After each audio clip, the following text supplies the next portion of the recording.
Olá, amigas e amigos, mais uma vez trazendo a todos essa proposta de dicas sobre o direito, onde levamos informações de uma forma descomplicada, objetiva, numa linguagem simples para vocês que têm algumas dúvidas ou aqueles que queiram conhecer um pouco mais.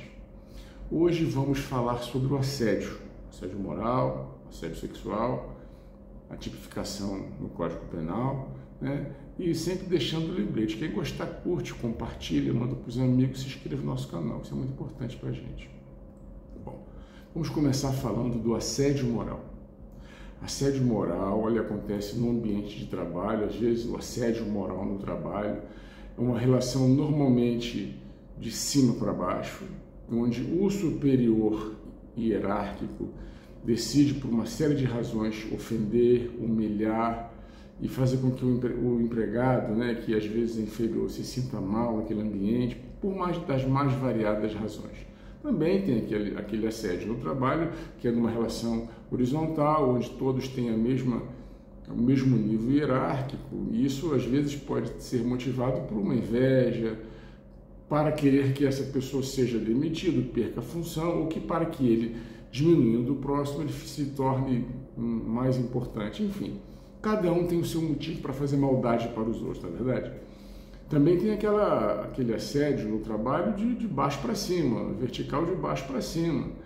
Não é tão comum, mas muitas vezes também essa humilhação que ele gera ao seu colega que está num nível um pouco acima, faz com que o superior, às vezes percebendo essa situação ruim, o constrangimento que esse empregado acaba sofrendo, e as reações são das mais imprevisíveis, né? Muitas vezes ele perde o controle, ele fica muito chateado, ou ela, enfim, o objetivo mesmo é destruir a imagem do próximo, causar humilhação, pelos motivos que cada um sabe, né? Que são vários, e causa isso uma grande insatisfação. O assédio sexual, ele já tem um outro cunho, ele objetiva, diferentemente do assédio simplesmente moral. Os dois são formas de assédio moral, né? Sem dúvida, mas o assédio sexual, ele visa obter favorecimentos sexuais, inclusive está tipificado no Código Penal brasileiro, claramente, artigo 216-A, que pode gerar uma pena de 1 a 2 anos, né? 216-A, o assédio sexual. Isso porque ele normalmente acontece, na maioria dos casos, contra as mulheres, pode acontecer também contra os homens, uma superior exigir que o seu subordinado realize seus desejos sexuais, mas normalmente, em via de regra, é de cima para baixo, né, do superior para a inferior, e em relação às mulheres. A gente não pode confundir o abuso sexual, né, aquele assédio sexual, com violência sexual. O assédio sexual normalmente não é violento, fisicamente falando. É uma questão que ele impõe, induz, como se fosse uma chantagem, onde ele deixa claro que se aquela servidora, no caso do serviço público, não lhe favorecer sexualmente, poderá ser demitida, perder suas promoções, a sua colocação, enfim, uma série de coisas. Tanto isso acontece tanto na esfera da empresa privada quanto da empresa pública, de formas muito semelhantes. Cada sediador usa as armas que tem à sua disposição. Normalmente também é de cima para baixo, né, do superior para o inferior, mas pode ser até de alguém do mesmo nível que lhe ameaça fazer algo, contar algo, difamar, demonstrar imagens, algo que ele ficou sabendo ou diz que sabe, criam histórias para que essa mulher, normalmente mulher, ela se ceda aos seus desejos. Isso é um crime.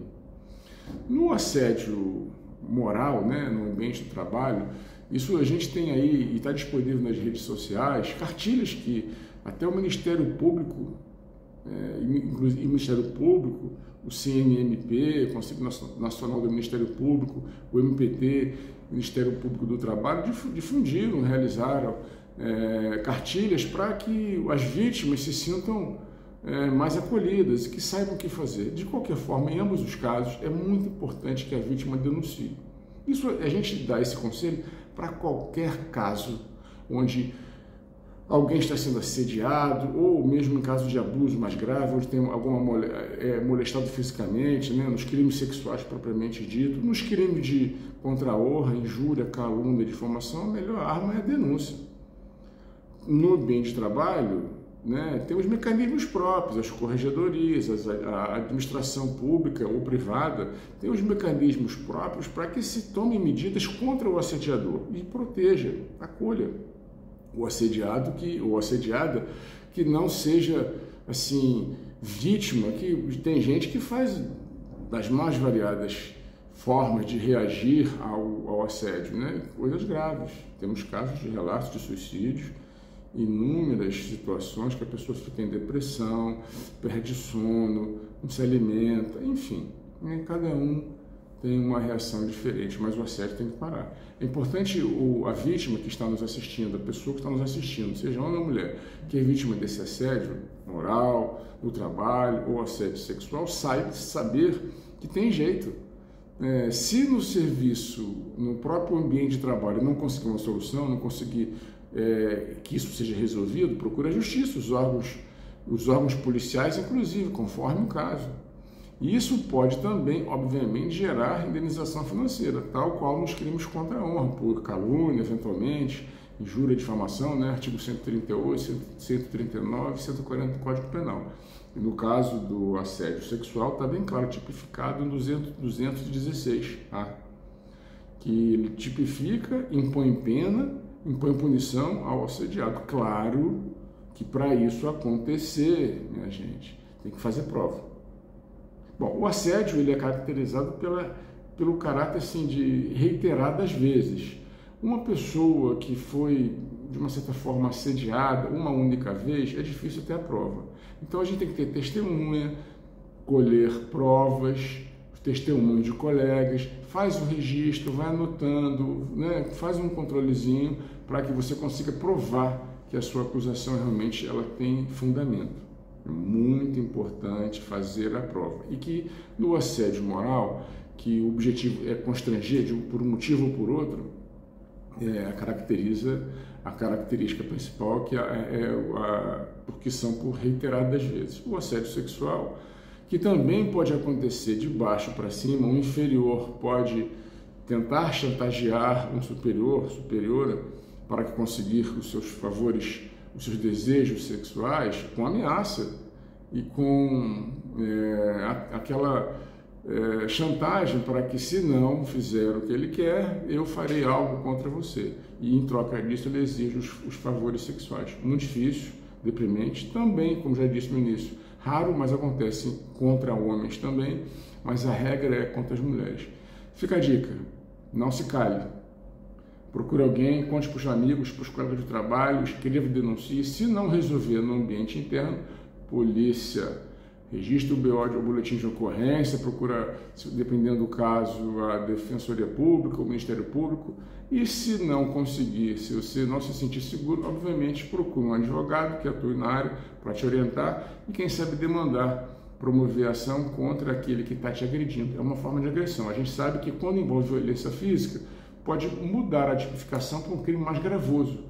Pode chegar até na tentativa de estupro, né, crimes sexuais, algum tipo de violência, né, com grave ameaça. E o silêncio é pior para a vítima. O silêncio é a melhor vantagem do agressor, né, do assediador. Porque é muito difícil uma pessoa que teve essa violência desmascarada continuar. Então, melhor a vítima denunciar, não se calar, contar para o mundo, fazer a sua voz ficar mais forte, com eco dos amigos, dos colegas de trabalho que sabem o que está acontecendo. Não se cale. Procure um profissional do direito que ele vai te ajudar. É isso aí.